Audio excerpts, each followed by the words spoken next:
What is up, everyone? JD here. Hope you're doing well today. We're going to be diving into my wife's honey badger. Let's get into it.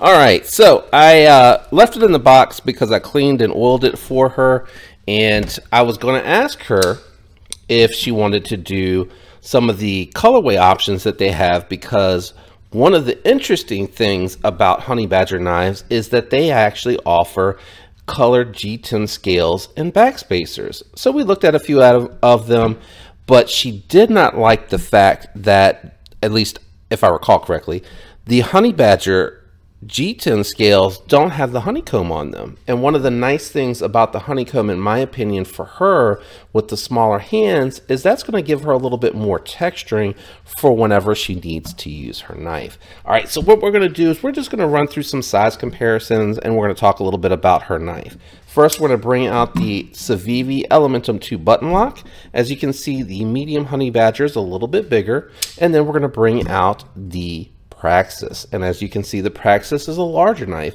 Now, this is my first honey badger knife. I'm not 100% sure if their large is closer to the Praxis size, and I'm not sure if the small falls closer in line to the Elementum 2 button lock. That would be something that would be helpful, that if you're familiar with honey badger knives, you could leave down in the comments.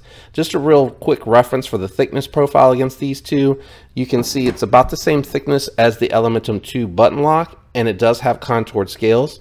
And then it's about the same size as the Praxis as far as the thickness is concerned. Now, ergos on here are actually quite comfortable, even for someone with larger hands. Now, my wife is going to be very nervous about using the forward finger choil, but I do like on here that it's completely flat all the way up to the back of the blade's edge. You have good contact patch there, jimping on there, so it's nice and grippy. But even until she's comfortable with that, if she ever is, you still have nice access to the blade, so she should be able to open any packages and cut anything that it is that she would need to cut on a regular basis. How regular that is, I don't know. We will have to decide once she actually gets used to having the knife and carrying it in whatever way, shape, or form. I imagine that this is probably going to be something that goes in an organizer that goes in her purse. I don't know if this would be something that she's going to carry clipped into the side of her jeans. Not at this point in time do I think that would be a reality for her, but I do want to see if she uses it and carry it.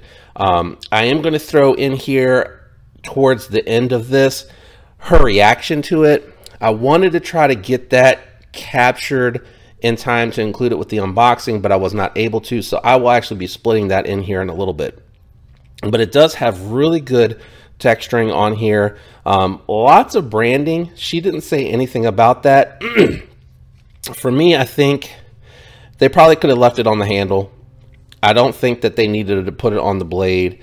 I do love the fact for 66 bucks you're getting a fully flat ground 14C28N blade. This is a great corrosive resistant blade steel, going to hold a good edge. It's going to be low maintenance for her, and I really like that. I don't even mind that there's a little honey badger here on the pocket clip. I think that's fine. I tested the pocket clip, goes in and out of the pocket nicely, and also from an ergonomic standpoint, it's really nice because it's not really hot in my hand at all. I'll have to ask her though when she's holding it if she's feeling any discomfort anywhere or feel like it's poking at her anywhere, but I feel like it probably won't because it's really well rounded and chamfered down, and I can probably get her to test it for the ladies out there that might be interested in a medium honey badger, how this goes in and out of the pocket. Now, I did test the edge. I cut a little bit of paper, then I went ahead and broke down a cardboard box, and it came with a nice factory edge. It is, I think, I would call it like a medium edge. I don't have my calipers out here, and I think it was 30 thousandths behind the edge, but I'm not 100% sure on that. But it's not super thin and slicey, but again, for what she's going to be doing, it's just fine. Access to the lock bar is very generous, so you have a couple of options. You can come in from the side and let that finger guard hit the back of the thumb, and it is buttery smooth going home.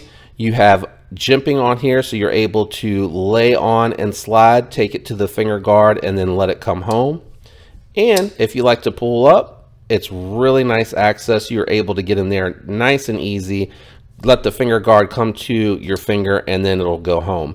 Flipper tab on here is a little proud. I think they could have made it a little bit smaller, but the jimping on it is good, and my wife was able to actuate it with no problems whatsoever. I don't know if we'll get her to a point where she can use this thumb hole, and I don't know if we'll ever get her to a place to where she can reverse flick, but I'll let her decide that. Overall though, for 66 bucks, 14 C28N, beautiful finish on the flat grind, nice factory edge on here, full forward finger choil with tons of jimping on there. Access to the lock bar is really well done, and you got nice grip and ergos. I think this is a really interesting buy, and it has some options for G10 to customize from the factory with some colorways on there, which I think is a really smart idea. Lockup on here is coming in at about 30%. Maybe make that 20. That's probably more 20%, would you say? And again, really nice action on the pivot. Again, I took it apart and cleaned it for her already, so I'm not going to be doing a disassembly video for this. This is going to be pretty straightforward. T8, T6, and this is not a T8. If you can see there, it has a hole to make it look like it's a T8, but this part here is all one piece, and the T8 comes out. Now, it was on the other side. Let me see. I might have it backwards. Hold on. No. This is the side that was on the back side, I think. Yeah, so this doesn't have the bits in it. This one, man, it's really hard to get the light to show that. This one does, and I guess the best way that I can show you that is to grab a T8 real quick and show you that this, as you can see, it's not going in. So this is just for show. This is all one piece, and then over here you can see that does go in.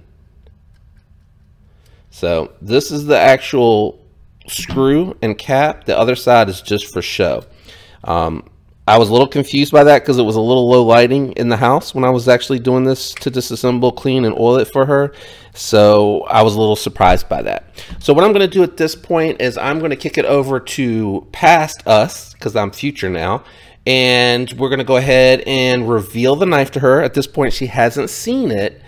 And we'll get her some of her impressions. And then I'm just going to wrap up, because I think I did that thinking I was going to add it on to the end of the unboxing and it'd be the wrap up at that point. So we'll wrap up over there, kick it out over there. But I recommend it for the money. Great knife. And then what I'll do is down the road, we'll get my wife's impressions on this and see how she carries it. So let's kick it over. All right, so I finally have the wife here. I've already recorded all of this, so this is not new, but we're going to get her reaction to this particular knife. Put it back in a bag so you couldn't see what it was. Go ahead and dig it out. Okay.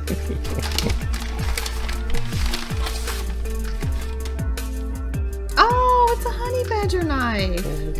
Oh, I don't know how to do this. Yeah, I had said I wanted one of these. How do you open this? It's a flip up. Is it this way? Flip up. You have it the right way. This flips up? Mm-hmm. I can't get into this thing. Flip it. Flip it. Oh, this. What does it say on the label? Honey badger don't care. Aww. Is this for me or is this yours? I'd like to build it for you, but I don't know if you're ever going to carry or use it. Oh, I like the honeycomb. Their scales all have honeycombs, but the reason that I like this is you can actually buy different color scales that look just like this, so you can change the color out in the back spacer. And a little honey badger on the pocket clip in on the blade. It's so cute. I love it. Yeah, we'll have to see if you can learn. They include the tools so that, you know, if you do buy some scales, you can swap it out right away. I ain't trying to flip this thing. How do you do this? Try to do it this way first, like pulling down on the lever. and see if you can do that, because I think that might be the easiest way to do it. Hopefully it's got enough texture on it. Okay, so I'm holding. Yep, grip it good with your fingers and your thumb, and then... Am I gripping up the thumb? Yeah, just grip it. There you go. Now can you close it? I don't know. Is it this? Where is it? It's the lock bar. You see this in this little cutout here? Uh-huh. So what you want to do is push that in, and then with your other hand, start it closed, and then move your finger out of the way and close it. So I'm pushing it. No, like this. See this piece right here? That's what's locking it in. So I'm pushing down, and I slightly... Yep, and now move your thumb. There you go. That's the safest way to close it until you feel like you're ever comfortable with it. All right, this is approved. This is approved? It is. Okay, well, we'll show her colors later, and then I'll show you what the final product is that she picks out. I like this. I'm glad. But I wasn't sure how you would feel, but I knew you would love the honey badger part. So what other colors are there? We'll show you later.